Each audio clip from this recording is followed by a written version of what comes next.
when we make a decision, like we made the decision, it's done deal. Is it a good idea to have backup plans for the decision that we've made once we've made it? That is a great question. Backup plans is a huge confusing issue for most people. If you go on YouTube, you'll see like 1,000 videos saying always have a backup plan. Yes. It's the way. And then you'll see another 1,000 videos saying, dude, burn your bridges, never have a backup plan, commit to plan A. There should be no plan B. It's like, well, that's confusing. Thank you, 2,000 experts, for having the exact opposite opinion on this issue. Yeah.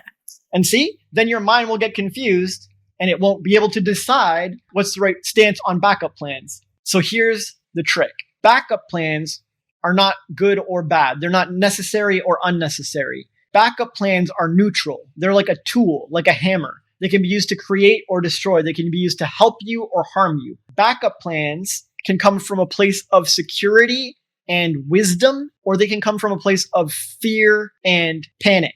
So I could give you two people and they're both thinking, man, relationships are hard and scary. I'm not sure if I made the right one. And they're both wondering, should I have a backup man, right? In case of emergency, break glass, and they just go to the friend zone guy. This is a common thing. And so, I'm aware, yes. So both of these people are wondering, should I have a backup plan? Is it ethical and right and smart for me to have a guy on tap? Or is it harmful and paranoid and fearful and my way of controlling all outcomes and never really committing? Because that backup plan can be either way. It can be a correct, wise thing to do, or it can be a terrible, bad thing to do that is harming your life. Right. And this is why you get 1,000 videos that are like backup plans are good and 1,000 videos that are backup plans are bad. Because all the experts making these videos have had different life experiences and they swear a backup plan is the way to go. Or they swear you should never have a backup plan. Right. Because they went through some hard experience and they learned their lesson and they're like, that's it. I'm going to tell people from now on, this is the way. But both of them are confused. It's not what it is at all. A backup plan is a tool that you should use individually. And it's up to you to figure out if that backup plan is going to help you or harm you. And so in our example, for this girl, if this girl has commitment issues and control issues, the last thing she needs is a backup plan, because that will just keep her commitment issues and control issues going as she tries to micromanage everything. And if the guy doesn't behave, she's just going to dip out and go find the friend guy or whatever. Like, this is not helping or benefiting her at all. And deep down, she knows it. Like, she could check in with her heart. Is this backup plan like a good thing? And she knows that she needs to get a hang of commitment and investing in someone else and sticking with somebody and building something.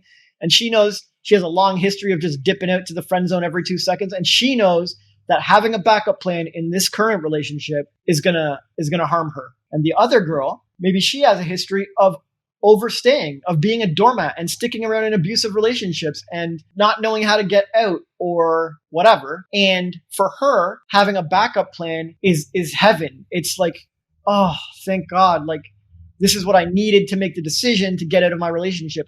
If I had a backup plan with any of the last 10 abusers, I would have been out. So this is fantastic. And maybe it works for her in that circumstance at that time in that relationship. The backup plan gives her the security and confidence she needs to make a good decision and to move forward. And so great. But maybe in her next relationship, the guy isn't abusive. It's like the dream man. It's the perfect soulmate. And she's still treating him like the abuser. And now she's getting a backup plan. And now all of a sudden, her reliable backup plan is actually just throwing a wrench in the gears and making her not commit to the good guy. It makes her dip out at the slightest argument and she loses the good guy. And now she has a giant journey to go find a new relationship or get back with him or whatever. And so what was a good backup plan that helped her make good decisions at one point might not be in the next moment. It's individual. You have to really tune into yourself and figure out if backup plans are good for you.